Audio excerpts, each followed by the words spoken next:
G'day.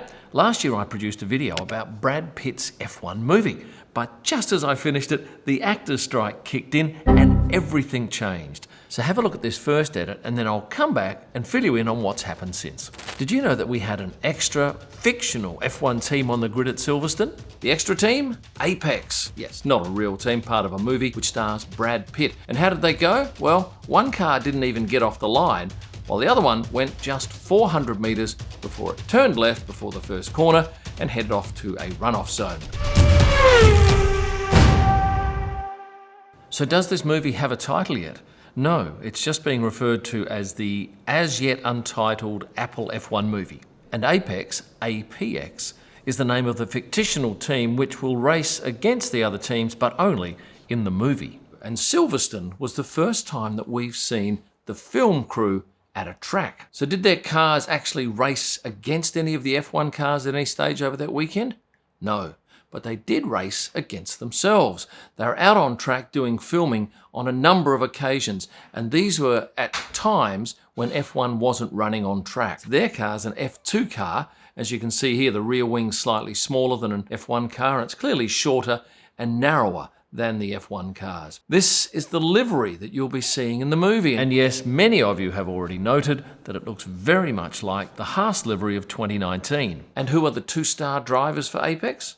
Well, we've got Sonny Hayes, Brad Pitt, racing in the number 7 car. Of course, Kimi was the last person that used number 7.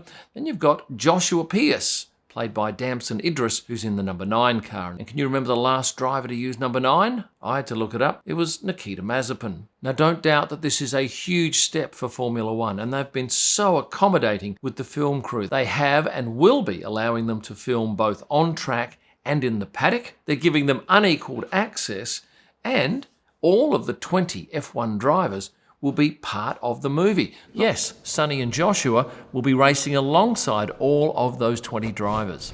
Now, Brad Pitt is a huge name, but also on board is Jerry Bruckheimer. Now, you probably know him more so for the Top Gun series of movies. He is a huge name in Hollywood and has no doubt helped get this movie up with F1. So what do we know about the plot? Well, while it's pretty closely guarded, what we do know is that Brad Pitt will be playing Sonny Hayes, who's a former F1 racer who's previously had a horrible crash, and he bows out of the sport. Sonny returns to F1 to partner Joshua Pierce, played by Damson Idris, in the team Apex, spelled APX. Of course, they're no Red Bull. They're more like a back-of-the-grid team, starting from last position, and they've never won a point. So how much input will the current F1 drivers have? Not a great deal. However, with their amazing access, on the Friday night of the Silverstone race, I got word that Brad Pitt had been allowed into the driver's briefing. Now that's almost unheard of. I got wind of this just prior to the driver's briefing started and actually had a chat with a couple of drivers as they went in and said, listen, I think you're going to have Brad Pitt in there, which they were quite excited about. And you could probably have seen Pierre Gasly's post with a picture of Brad and a couple of drivers in that driver's briefing. So what was the purpose of that? Well, I think it's to give Brad an idea of what they actually do at these meetings, and secondly, for Brad to say thank you to the drivers for them agreeing to take part in the movie. Is this the first time that we've seen Brad Pitt at an F1 race?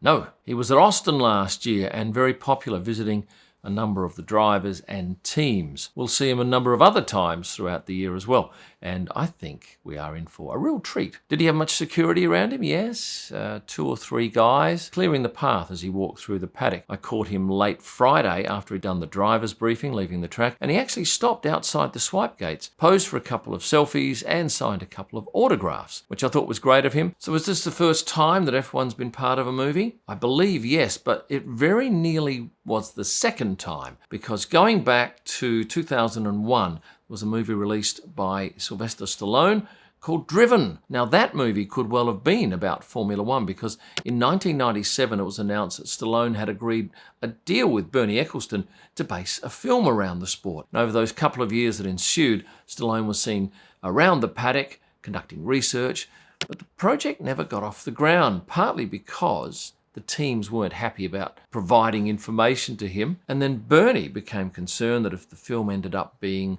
a bit of a shocker, it would tarnish F1's reputation. And judging how Driven turned out, That was a shrewd move on Bernie's part. Some say it was such a bad movie, it was good. What did I see? I saw a lot. For a start, they had their own garage. When I went on the Thursday morning, first time to have a look, I went to one end because I thought they'll be at either position 1. I went to the other end, they're at position 11. I thought, oh, they're at neither. They were smack bang between Ferrari and Mercedes. They'd been given a prime spot in the pit lane.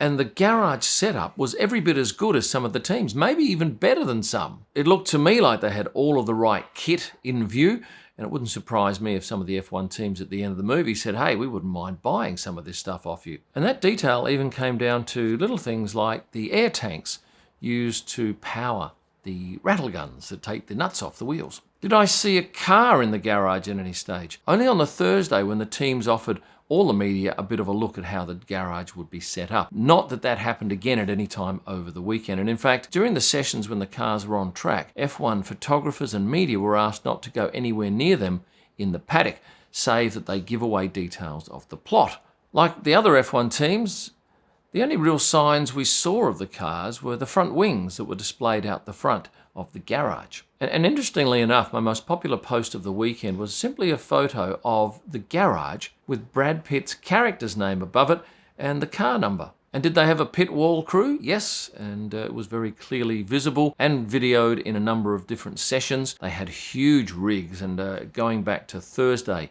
in the paddock, they had this monster rig, which has a US $600,000 mechanism at the front. Near the pit wall, there were also pit boards. Here's Sonny Hayes' pit board with his American flag, and of course Damson Idris plays a British driver. So what were the track sessions like? Well, 2 cars would go out. On the first couple of sessions that I didn't photograph, they had a lot of camera kit on the cars, and they were loud, and they would drive on their own around the track with crowds in the stand on Friday and Saturday and film bits and pieces, obviously with the cars running next to each other, behind, in front. And then come Sunday, both cars took off from the grid, as I mentioned earlier. Let's jump back out to the paddock, and just behind the garage, where a team would normally have their engineering motorhome, they had a huge storage area covered by F1 signage. And inside there was a whole lot of kit required to produce the movie. Did they have a hospitality motorhome? Yes. It was unlabeled, and it was a lot smaller than everything else in the paddock. And I do remember a colleague of mine, when I mentioned that that's their motorhome, said, they're not going to win a championship with that piddly thing. And it was a marked step down from everybody else's. But it was somewhere for the crew to go and have a meal and be catered for when there was nothing happening. Why do you think they picked Silverstone to do their first filming? Well, I think it's because the pit lane is unique. Most other tracks, you have garages, pit lane, and a wall, and maybe the wall is 1 metre or 2 or 3 metres wide. In Silverstone, they have the luxury of many metres, and it's grassed. So they could set up a lot of their camera kit out there on the other side of pit lane, between the track and pit lane, and get a lot of their vision. And they had a lot of crew, and they were identified by different types of bibs. This is the bib we normally wear for that race. Look at what they had, very clearly marked with APX. And I hear that Martin Brundle might even play a cameo role in the movie as a driver that Sonny raced against in the past. That's a clever move on the producer's part, because that would bring in a whole lot of genuine fans eager to see how Martin goes in a movie. But honestly, I think that every single person in Formula One will watch this movie, and I think a lot of the fans will want to see how they treat our sport. Did you know that Lewis Hamilton has taken on a role as executive producer? He's providing a whole lot of expert advice. And what sponsors does the fictional Apex team have? IWC Watches, Expensify, they're an expense report platform, Tommy Hilfiger, Mercedes-AMG, MSC Cruises, who already sponsors Formula One, Geico Insurance, an American insurance company that has not, as far as I can remember, ever had anything to do with Formula One. EA Sports, they produce video games, including the F1 video game. Pirelli, OMP race suits, and even FIA has their logo on the front wing, like all the other cars. Let's get back to all the other teams and how they're involved in this film. One thing I can tell you is that no team or driver will be depicted as a villain or in a bad light. All the rivalry takes place within the Apex team. I can't wait to see the movie. How long will I be waiting? I'm guessing 1 to 2 years, and unfortunately we don't have any date for release of the movie. I guess it all depends on how production and editing goes. Rest assured this is going to be a very big movie when it comes to the sport, and hats off to the people at F1 who've made this happen. They've obviously had to provide the film crew with a lot of access that previously has never been given to anyone else, and as a result I think this movie will be a stunner. But it's a Hollywood movie and there'll be a whole lot of inconsistencies that you and I will say, hang on a second, we don't do that in Formula One. But the average person watching the film is not going to have any interest at all in whether they have portrayed one or two things slightly wrong. Well, a week after the crew filmed at Silverstone, the Screen Actors Guild strike kicked in, meaning that 4 of the movie's actors couldn't take part. Brad Pitt, Damson Idris, Kerry Condon and Javier Bardem. But that didn't mean things came to a halt with the movie. They shot without those cast members in Hungary, Monza, Las Vegas and Abu Dhabi, and then sent smaller crews to the Netherlands and Spa. And in Las Vegas and Abu Dhabi, they turned up for a number of specific shots. When I say smaller crews, I'm talking numbers less than 50 people. Does that sound like a lot? It's not. This is a major production, and in Silverstone, they had 300 to 400 people on site. Well, not on site at the track, but certainly in Silverstone, most of them away from the track at a facility. It's worth noting too that this was the only major studio production to continue shooting during that actors' strike. The editors still had vision to edit, and that vision had to be provided by F1 in a different format suitable for movie screens. It was always the plan to return to F1 in 2024 for the production crews. Obviously now they've got a lot more to do this year. And at what tracks can you expect to see them this year?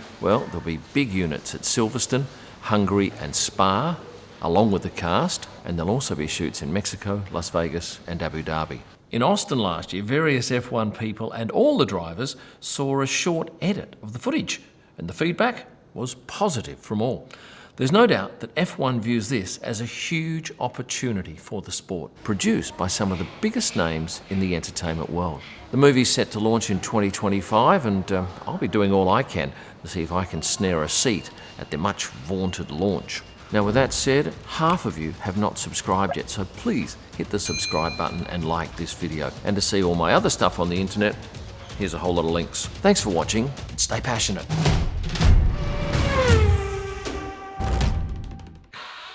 Thanks for that. Okay. Rightio.